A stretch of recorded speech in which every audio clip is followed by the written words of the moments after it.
ምክንያቱም የተተከለ ችግኝ ቶሎ ያድግምና ብዙ ጊዜ ይጠብቃል።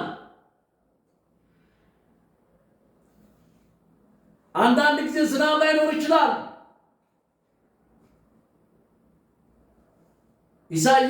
ኤርምያስ 17 ላይ እንደዚህ ይላል።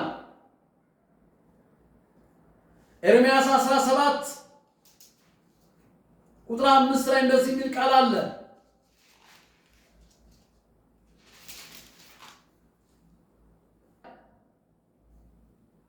እግዚአብሔር እንዲህ ይላል፣ በሰው የሚታመን ሥጋ ለባሹ ክንዱ የሚያደርግ ልቡን ከእግዚአብሔር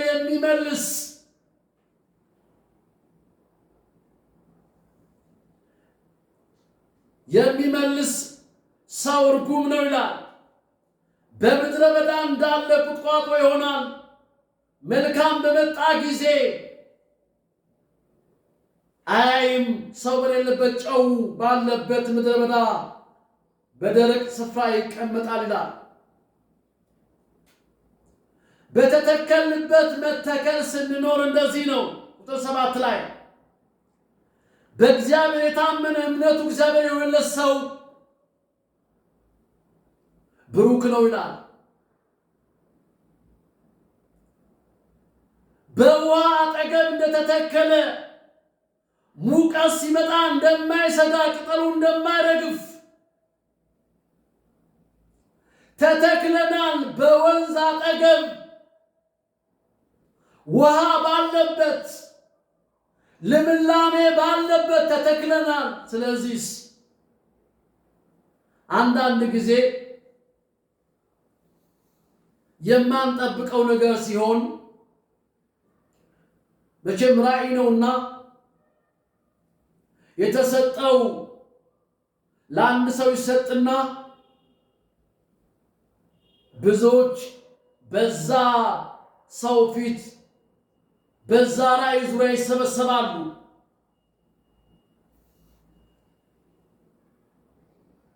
በውሃ አጠገብ እንደተተከለ ይላል። በወንዝ ዳር ስሩን እንደሚዘረጋ ነው የሚለው። ወስዶ ቀንበጧን ተክሏት ረጅም ሆነ ተራራ ላይ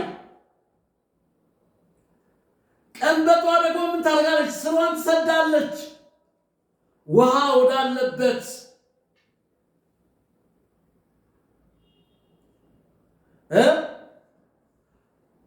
በውሃ አጠገብ እንደተተከለች በወንዝ ዳር ስሩን እንደሚዘረጋ ሙቀት ሲመጣ ይላል።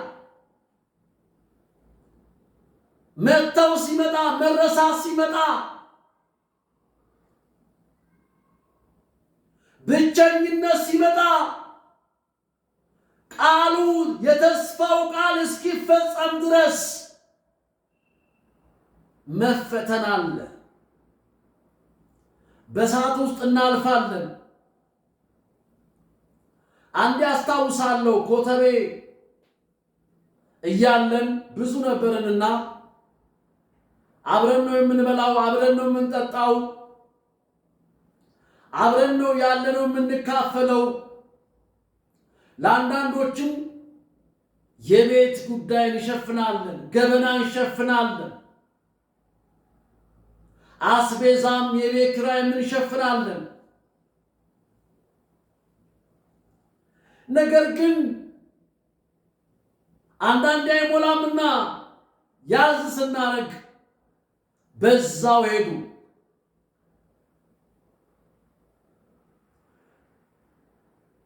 ራእይ የተቀበለው ቀንበጧን የተከለው ቀንበጥ የሆነው ግን ከተተከለበት ንቅንቅ አይልም፣ ንቅንቅ አይልም።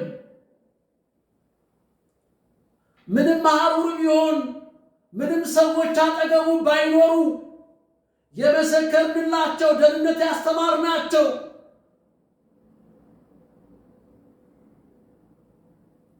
የመጣው አውሎ ነፋስ የመጣው ድርቅ ይዟቸው ቢሄድ እንኳን እኛ እዛው ተተክለናል። እኛ እዛው እንወዛወዛለን በሐሩሩ፣ እኛ እዛው እንጠብቃለን ተስፋ እስኪያደርግ ድረስ። ተስፋ የሚለው ቃል ሙቀት ሲመጣ እንደሚያፈራ ቅጠሉ እንደሚለመልም በድርቅ ዓመት እንደማይሰጋ ይላል።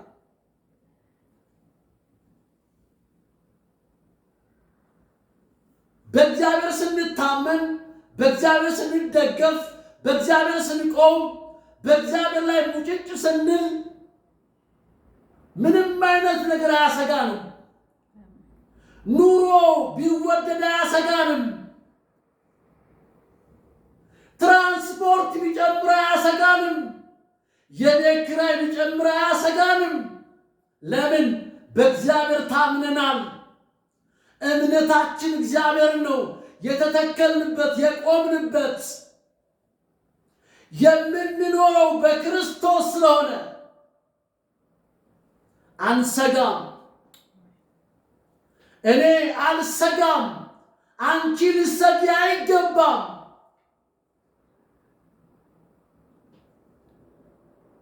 በድርቅ ዓመት እንደማይሰጋ ፍሬውም እንደማያቋርጥ ዛፍ ይሆናል ይላል።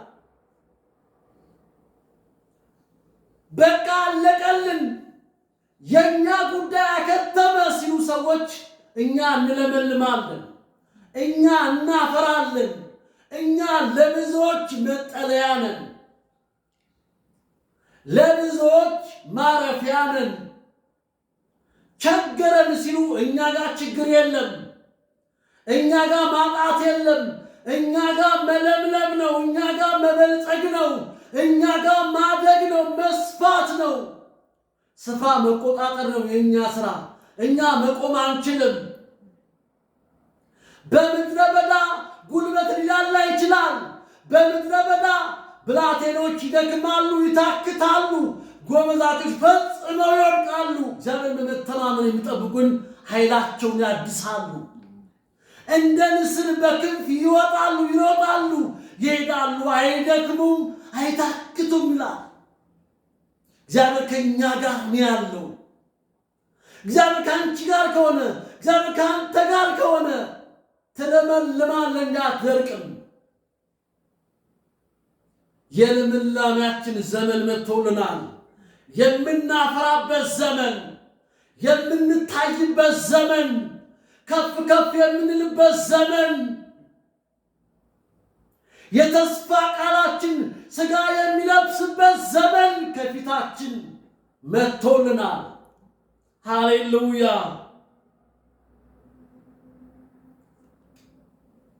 ሃሌሉያ።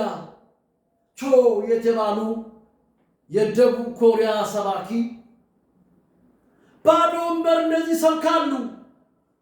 ምንም በሌለበት አንተ ስማ እያሉ አሜን በል እያሉ በበረሃው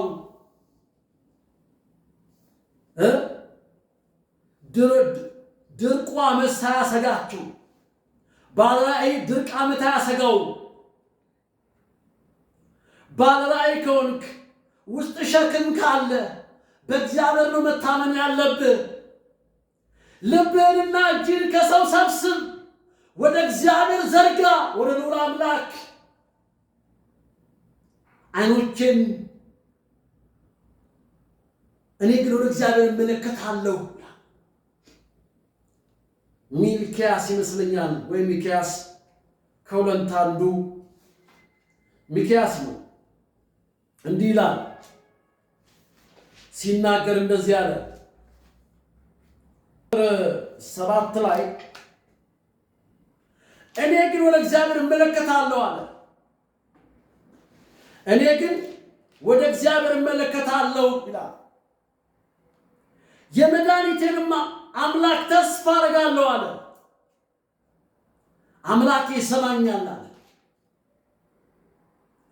በድርቅ ዓመት፣ በሚያሰጋ ዓመት ሰዎች መመልከት ያለባቸው፣ ማየት ያለባቸው እግዚአብሔርን ብቻ ነው። ይኸው እንደዚህ አለ፣ እኔ ግን ወደ እግዚአብሔር እመለከታለሁ አለ። ሰው በጣም እጅግ የተሻለ ነው እየስጠጋው ኩርንችት ነው ይላል። አይ በቃ የኛው ሸኛ እየስጠጋ ደግሞ አሚኬላ ነው ይላል። ስለዚህ የኔ ድርሻ ምን ማድረግ ነው? አይኖቼን ከሰው አንስቼ ወደ አምላኬ መመልከት ነው አለ። መመልከት ነው አለ። እኔ ወደ እግዚአብሔር እመለከታለሁ አለ። የመድኃኒቴንም አምላክ ፈዋሼን ነው የምመለከተው አለ። የመድኃኒቴን አምላክ ተስፋ አደርጋለሁ አለ። አምላኬ ይሰማኛል። የሚሰማ አምላክ፣ የሚያዳምጥ አምላክ፣ ጩኸትን ሰምቶ የሚመጣ አምላክ፣ ዝም የሚያይል አምላክ፣ የማይጥል አምላክ ኢየሱስ የእግዚአብሔር ልጅ ሃሌሉያ። እንዲህ ይላል ቁጥር 8 ጠላቴ ሆይ በወርቅ እነሳለሁ፣ ጠላቴ ሆይ በወርቅ እነሳለሁ አለ። በጨለማ ብቀመጥ እግዚአብሔር ብርሃን ይሆንልኛል አለ። በእኔ ደስ አይበልሽ ብሎ ይናገራል። በምድረ በዳ ስንሆን ጠቋሚ ብዛቱ የጣት ጠቋሚ ብዛቱ ምን ሰርተው ነው ይላሉ። አይ እኔማ ከሆነ ወሬ ሰምቻለሁ ይላሉ። የፈጠራ ወሬ ብዙ ነው። በምድረ በዳ ብዙ ሰዎች እጃቸውን መጠቆም ጎበዝ ናቸው።